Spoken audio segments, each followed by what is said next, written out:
Hello students, today we are going to study modals. Modals के बारे में आज हम पढ़ेंगे. Modal verb is a type of verb that is used to indicate modality, that is ability, permission, request, capacity, suggestions, order, obligation and advice etc. Modal verb एक प्रकार की verb होती है जिनका प्रयोग रूपात्मकता को दर्शाने के लिए किया जाता है. रूपात्मकता जैसे एबिलिटी, योग्यता, परमिशन, अनुमति, रिक्वेस्ट, प्रार्थना, कैपेसिटी, क्षमता, सजेशंस, सुझाव, ऑर्डर, आदेश, ऑब्लिगेशन, कर्तव्य भावना एंड एडवाइस, सलाह एटसेट्रा. इनको दर्शाने के लिए मॉडल वर्ब का प्रयोग किया जाता है. इसके कुछ विशेषताएं होती हैं. फर्स्ट है modals are not used alone. Modals का प्रयोग किसी भी सेंटेंस में अकेले नहीं किया जाता. इनके साथ प्रिंसिपल वर्ब अवश्य होती है. They are always used with a principal verb. For example, he can speak English. इस सेंटेंस में कैन मॉडल है और स्पीक प्रिंसिपल वर्ब है.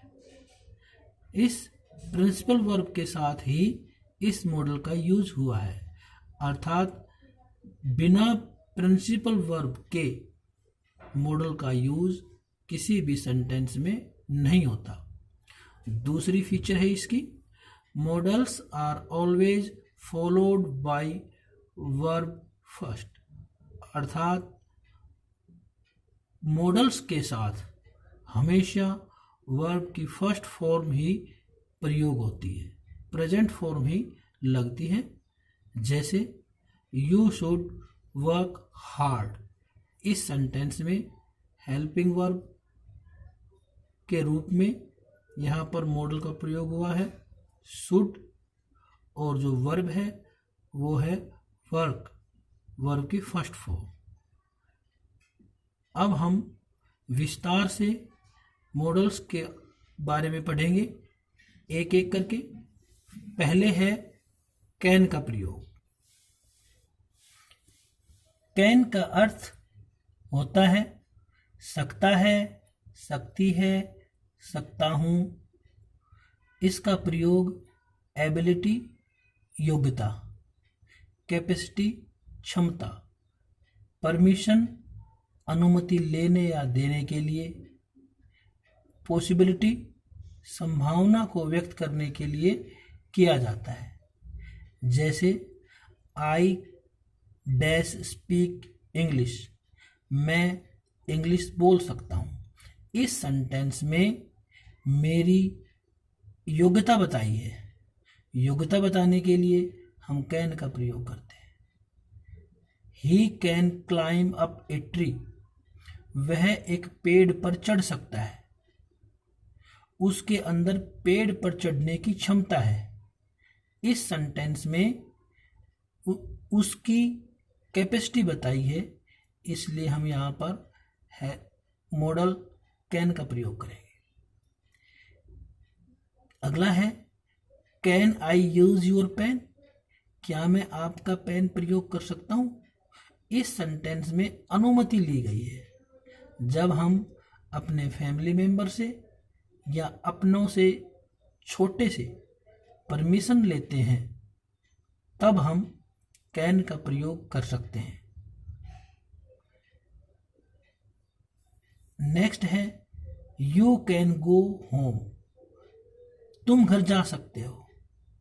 इस सेंटेंस में अनुमति प्रदान की गई है. जब हम अपने से छोटों को परमिशन देते हैं तब हम इसका प्रयोग कर सकते हैं। नेक्स्ट है पेट्स कैन बी ट्रबलसम। पालतू जानवर नुकसान पहुंचा सकते हैं। इस सेंटेंस में पॉसिबिलिटी है, संभावना है। संभावना के लिए हम कैन मॉडल का प्रयोग कर सकते हैं। नेक्स्ट है मे का प्रयोग। मे का प्रयोग परमिशन, आदरपूर्वक अनुमति लेने या देने के लिए किया जाता है। इसके अतिरिक्त पॉसिबिलिटी, संभावना के लिए, प्रेयर, प्रार्थना के लिए, साइन ऑफ एक्सक्लेमेशन, ये साइन ऑफ एक्सक्लेमेशन होता है। जिस भी सेंटेंस में ये आए वहाँ पर हम मे का प्रयोग करते हैं। विश, इच्छा, कामना, पर्पस, उद्देश्य बताने के लिए हम मे का प्रयोग करते हैं। इसके एग्जाम्पल देखते हैं हम। मे आई यूज योर पेन। इस सेंटेंस में आदरपूर्वक अनुमति मांगी गई है कि क्या मैं आपका पेन प्रयोग कर सकता हूं, इसलिए हम यहाँ पर मे मॉडल का प्रयोग करेंगे। You may go home. आप घर जा सकते हैं। इस सेंटेंस में आदरपूर्वक अनुमति प्रदान की गई है, इसलिए हम यहाँ पर मे मॉडल का यूज करेंगे। नेक्स्ट एग्जाम्पल है इट मे रेन टुडे। आज बरसात हो सकती है, वर्षा हो सकती है आज। ऐसा कोई संभावना जिसके ऊपर हमारा कंट्रोल ना हो, उसको व्यक्त करने के लिए हम मे का प्रयोग करेंगे। नेक्स्ट है may God bless you. Sign of exclamation है यहाँ पर। जहाँ पर भी आपको ये निशान दिखाई दे वहाँ पर आप मे का प्रयोग करेंगे। इस सेंटेंस में इच्छा की गई है, कामना की गई है भगवान से। मे यू लिव लॉन्ग, ये भी उसी तरह से साइन ऑफ एक्सक्लेमेशन है। ये भगवान से इच्छा प्रार्थना की गई है, यहाँ पर हम मे का प्रयोग करेंगे। नेक्स्ट एग्जाम्पल है we eat so that we may live. किसी भी सेंटेंस में बीच में सो दैट आ जाए, उससे पहले वर्ब की फर्स्ट फॉर्म है, पीछे हम मे का प्रयोग करेंगे। इस सेंटेंस में उद्देश्य बताया गया है, पर्पज बताया गया है। पर्पज बताने के लिए हम मे का प्रयोग करेंगे। नेक्स्ट है हमारा मॉडल विल। विल का प्रयोग। विल का अर्थ होता है गा, गी, गे। इसका प्रयोग सिंपल फ्यूचर टेंस में किया जाता है, अर्थात किसी सेंटेंस में tomorrow, next week, next month, next year हो तब हम विल का प्रयोग करेंगे।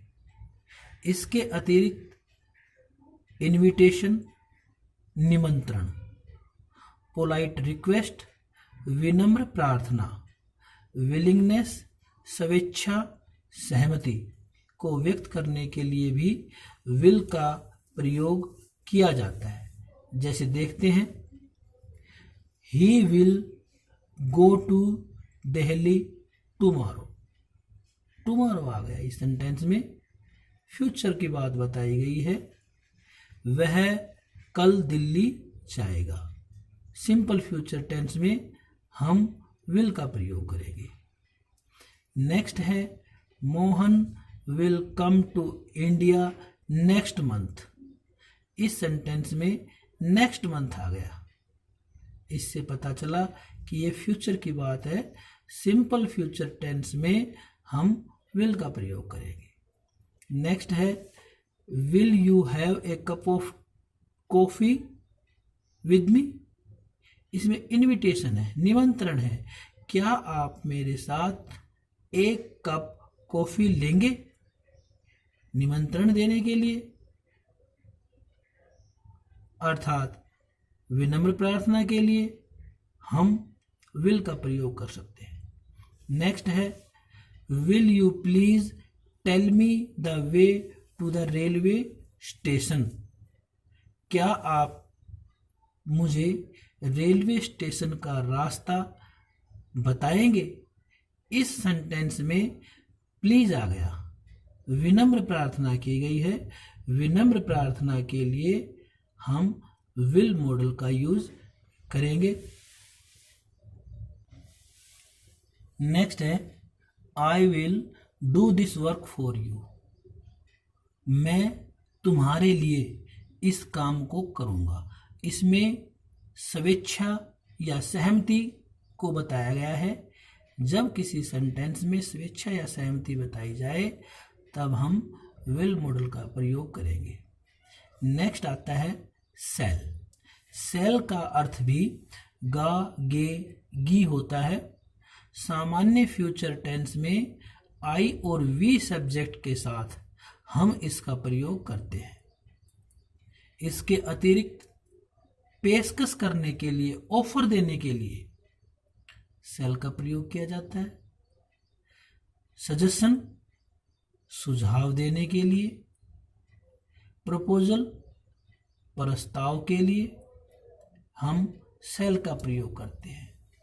इसके अतिरिक्त एक और इम्पोर्टेंट पॉइंट है इसका, यदि किसी वाक्य में प्रॉमिस वादा, थ्रेट धमकी, कंपल्शन मजबूरी अनिवार्यता बाध्यता, प्रोहिबिशन मनाही हो तो हम सेकंड पर्सन और थर्ड पर्सन अर्थात यू, ही, सी, इट, दे कोई नाम के साथ सेल का प्रयोग करेंगे।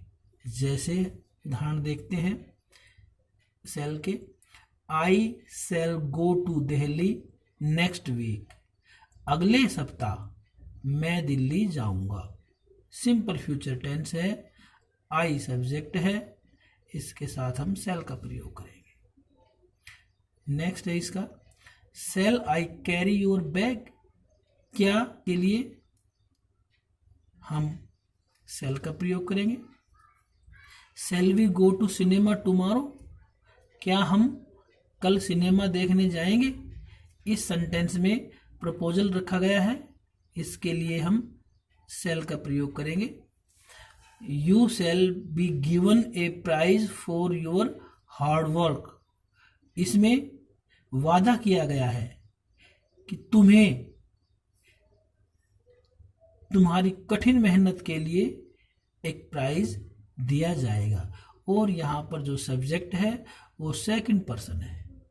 सेकंड और थर्ड पर्सन के साथ यदि किसी सेंटेंस में वादा, धमकी, मजबूरी, मनाही ये हो तो हम सेकंड और थर्ड पर्सन के साथ सेल का प्रयोग करेंगे, सेल मॉडल्स लगाएंगे। अगला है you shall B beaten for your fault. तुम्हें तुम्हारी गलती के लिए पीटा जाएगा। धमकी दी गई है इस सेंटेंस में, थ्रेट है, इसलिए यू के साथ हम सेल का प्रयोग करेंगे। You shell follow the rules. यहाँ पर मजबूरी है, तुम्हें नियमों का पालन करना होगा, इसलिए यहाँ पर हम सेल का प्रयोग करेंगे। इसी तरह से नेक्स्ट है इसका you shall not park your car in front of my house. तुम मेरे घर के सामने अपनी कार को खड़ा नहीं करोगे। इसमें मनाही की गई है, इसलिए इस सेंटेंस में हम मॉडल सेल का प्रयोग करेंगे। अगला है कुड का प्रयोग। कुड का अर्थ होता है सकता था, सकते थे, सकती थी। इसका प्रयोग कैन के पास्ट टेंस के रूप में किया जाता है। इसके अतिरिक्त कुड का प्रयोग एबिलिटी ऑफ पास्ट, भूतकाल की योग्यता, कैपेसिटी ऑफ पास्ट, भूतकाल की क्षमता, पोलाइट रिक्वेस्ट, विनम्र प्रार्थना आदि के साथ भी कुड का प्रयोग हम करते हैं। एग्जाम्पल है, Mohan said that he could speak English. इस सेंटेंस में यहाँ पर सेड पास्ट फॉर्म आ गई, सेकंड फॉर्म आ गई, इसलिए ये पास्ट फॉर्म बन जाएगी। कैन की भी यहाँ पर हम कुड का प्रयोग करेंगे। यहाँ उसकी भूतकाल की योग्यता बताई गई है। नेक्स्ट है, I could read without spectacles when I was young. जब मैं जवान था तब मैं बिना चश्मों के पढ़ सकता था। इस सेंटेंस में भूतकाल की क्षमता बताई गई है, व्हेन आई वॉज। जिस भी सेंटेंस में व्हेन आई वॉज लिखा हुआ हो वहां पर हम कुड का प्रयोग करेंगे। I could run fast when I was a young boy. जब मैं जवान था मैं तेज दौड़ सकता था। यहाँ पर कैपेसिटी ऑफ पास्ट है, भूतकाल की क्षमता बताई गई है, इसके साथ हम कुड का प्रयोग करेंगे। नेक्स्ट है, could you show me the way to the railway station. क्या आप मुझे रेलवे स्टेशन का रास्ता दिखा सकते हैं। इस सेंटेंस में विनम्र प्रार्थना की गई है, पोलाइट रिक्वेस्ट की गई है, इसलिए हम यहाँ पर कुड का प्रयोग करेंगे। बाकी के मॉडल्स हम नेक्स्ट वीडियो में देखेंगे। Thank you.